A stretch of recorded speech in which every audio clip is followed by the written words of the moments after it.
How are we doing, guys? Welcome to another FIFA 21 prediction video. This time we are checking out Tottenham Hotspur, or Spurs, however you want to call them. So let's jump straight into the starting 11. Now, Lloris in goal with an 88 rating. I mean, he was pretty good, I'd say. He's normally fairly consistent. He's obviously their number one goalkeeper. You may know on the day of me recording this, actually, that Tottenham officially signed Joe Hart as their backup keeper. So Michel Vorm has left the club. He has gone. Also, Jan Vertonghen has joined Benfica. So there's two players that they're not going to necessarily miss massively. But Jan Vertonghen, I think, is definitely more of a miss than Michel Vorm. But yeah, Lloris in goal. He's still a very good keeper. Probably one of the better goalkeepers in the league. Does he deserve to be an 88? I'm not too sure. I would maybe say he'd go down one because he didn't have as good a season as the likes of Edison, even De Gea, and also Edison. Obviously, Edison won the Golden Glove. So I think Lloris maybe will drop to an 87. He might keep his 88 though. Now, Aurier, I've got him at right back here, but he is being heavily linked with AC Milan, so he might not be here at the end of the transfer window. We will wait and see. But Aurier, again, had a fairly solid season. He had the most amount of tackles. He had 97. Lucas Murrah was in second with 57. So there's a massive gap there. Aurier had the most interceptions, 47. He had more than Harry Winks. He had the most red cards, joint with Son, just one. It's a difficult one because Aurier is a decent-ish player, but I don't think he's going to get a mega boost. He might go up to an 81 if he's lucky, because he is still a pretty decent defender. He's quite good going forward. His crossing, he gets the ball in the box quite a bit, but I don't see him being boosted too much. Davinson Sanchez, now, didn't really have a fantastic season, if I'm totally honest. I think an 83 might be a bit too high for him. I think he might drop a tad, but I don't know. He was third for interceptions on 34 for them. He had the second most clearances, but he was a long way behind Alderweireld. He was 49 clearances behind Alderweireld. He had 121.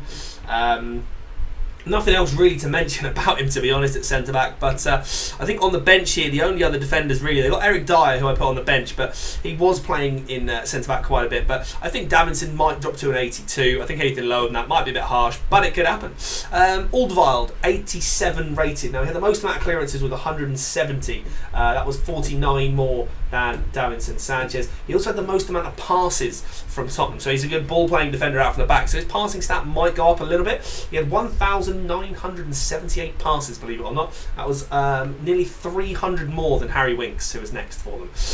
So Alderweireld 87. I feel like that would be a fairly good rating for him. I don't think he'll go up. I don't think he did anything outstanding to go up anymore. I think it'd be harsh if he went down. I could maybe see him at an 86, but I feel like 87 would be fair. Now we've gone to Ben Davies, who's literally their only left back, because I believe Danny Rose has now gone to Newcastle officially, so he will not be there. But Ben Davies, he's okay. I wouldn't say he was one of the better left backs in the league. From the Chelsea video we did before, I said Marcos Alonso could maybe stay at an 80 or an 81. I think Ben Davies would be lucky to get a boost. He might go to an 80, but I don't see it myself. If we look at Dele Alli, he was third top goal scorer for Tottenham with 8. He was the third top assister, only 4. Not really much else to say. He had 6 offsides. I wouldn't say he was really that good this year, to be honest. Third in goal scoring, third in assists, but only 12 contributions in the Premier League this season. I think an 84 is a bit high for him. Obviously, he's had good seasons in the past, but this year just wasn't that season. He started to thrive a little bit more under Mourinho, but I don't know. I think maybe an 83 would be fair. 82 would be quite harsh. I cannot see him getting boosted though. He'd be lucky to stay at 84. Now they did sign Højbjerg from Southampton. Now he had a very good season at Southampton. Very strong defensive midfielder. Will he get boosted? That is the big question. I feel like he does deserve it because he played pretty well for Southampton. I don't have any mega stats on him, but I think he might get boosted to an 80. Obviously, moving to a bigger team as well quite often helps players in FIFA get a bit of a boost in rating. I think an 80 maybe would be good for him, but we'll wait and see because it's going to be his first season at Tottenham, obviously. He has played in the Premier League a little bit though, so good experience, and I think he'll do quite well for Tottenham. Now, Lo Celso, who's actually probably been one of their most influential midfielders, I would say, both attacking and defensively, really. He's been very, very good. It's difficult because obviously Christian Eriksen left for Inter Milan, so they lost a big player there, Tottenham.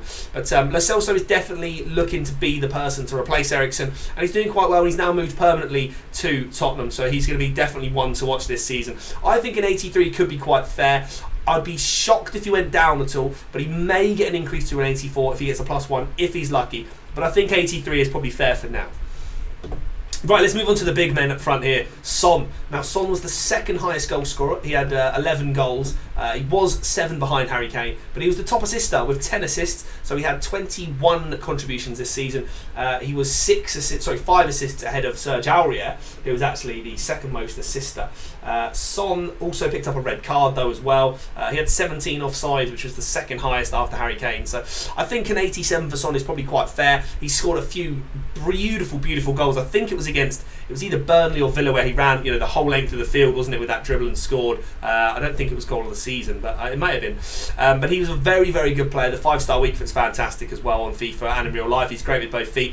I think he's definitely going to be somebody to watch for Tottenham again this year. Going to be one of their star players, star performers. I think he may stay as an 87 though. I don't know if I can see him getting boosted to an 88, but it could happen. I don't think he deserves to get a +2. I don't think he deserves to be an 89, but I think 87 or 88 would be fair. Harry Kane then, 18 goals, very good performance for the year. Plenty of shots on target, joint top shots for Tottenham with 81, joint with Son. So I think 89 is probably fair with Harry Kane. He could be very useful this year on FIFA because heading is meant to be coming back, and heading's meant to be quite an important thing this year. So he could prove to be a very good striker this year, although the pace does let him down. His penalties are obviously great, and his shooting's incredible with both feet. I still believe he deserves 5-star weak foot instead of 4, but I think an 89 rated striker is probably fair. Keeps him in the same region as Aguero, because I said Aguero I don't think deserved a boost. I don't think Kane deserves a boost, but I also don't think Kane deserves to be reduced at all. We move on to Bergwijn on the left wing, obviously signed from PSV this season. It's going to take a bit of time for him to gel in. I think hopefully he'll hit the ground running this season coming up. I don't think he deserves to be boosted necessarily. I don't particularly feel like he deserves to be reduced. However, you look at the cards that he has had. He started off as an 82. He's had 2 informs at PSV, and he also did pick up the birthday card. I think it was an SBC. So he's definitely someone to watch. He may, because of those informs and those special cards, get boosted to an 83. I can't see him going too much higher than that, but he's definitely going to be someone to watch again this season. You might say, Matt, why have you not got Lucas Murrah on the pitch? I've got him on the bench purely because he normally starts on the bench for Tottenham unless Harry Kane's injured. But I do think Lucas deserves a bit more credit. He does very well when he steps in for Harry Kane. I do think he might get more starts this season, hopefully. He's a very good player. 83 is quite high for him at the moment, but I still think he deserves to be at that 83. If anything, he'll get dropped to an 82, but I can't see him going any lower. We've also got Sisoko and Ndombele, both central defensive midfielders. Now, they're going to be interesting to watch as well this season. I don't know if they're going to get boosted, because I don't think either of them had fantastic seasons. Sisoko might go to an 82, but I feel like Sissoko is definitely like one of those FIFA hype cards where in FIFA, because he's fast and he's strong in midfield, he makes a massive impact. I don't know if I can see those guys getting boosted. Maybe Sissoko to an 82, and Ndombele maybe will get to an 82 as well, but I don't think either of them will get lowered. Eric Dyer, probably one of the most versatile players for Tottenham, plays in almost every position. He'll play in defence, he'll play in midfield. I just don't feel like he's fantastic though. He might get a boost to 80, but I think that would be quite generous. He did tend to play a lot more centre-back for Tottenham, but I don't know. Eric Dyer, I think he might stay at 79, but he could get boosted to an 80. Any higher than that, and EA are going very generously with him. Harry Winks did start playing quite a bit for Tottenham. He has been quite a decent player for them. He's actually their second highest passer of the ball behind Alderweireld. He did 1,694 passes this year. I don't think he particularly chipped in with many goals or assists. He had 0 assists actually, so bit of a Jesse Lingard there. I'm not sure if he even scored any goals. Let's have a quick look. I don't think he didn't even score any goals as far as I can tell, so a bit quiet on that front. I mean, I don't know if an 80 is a bit high for him really, judging by those stats, but he has actually contributed quite a bit to the Tottenham team, not necessarily with those key passes or key goals, but I still think he's a very good player and someone to watch for the future. Eric Lamela, more of a cup player to be honest, and comes on as a sub quite often. I think anything higher than an 80 would be an absolute shock, but I don't think he deserves to be dropped anymore either. And we're going to dive in to Gareth Bale, because as usual, he is rumoured to come back to Tottenham. I don't think it'll happen, because while he's getting paid a stupid amount of money to sit on the bench and play golf in Spain, he doesn't want to come back. But if they did go for Gareth Bale, I think he'll stay as an 85. We all know he's a fantastic player, but he's not getting any game time at the moment, so he might even get dropped this year even lower, purely because he hasn't had the game time. But I think, you know, if Bale came back to the Premier League and came to Tottenham, he would get a lot of love. Him and Harry Kane could link up and it could be absolutely wonderful, with Son as well.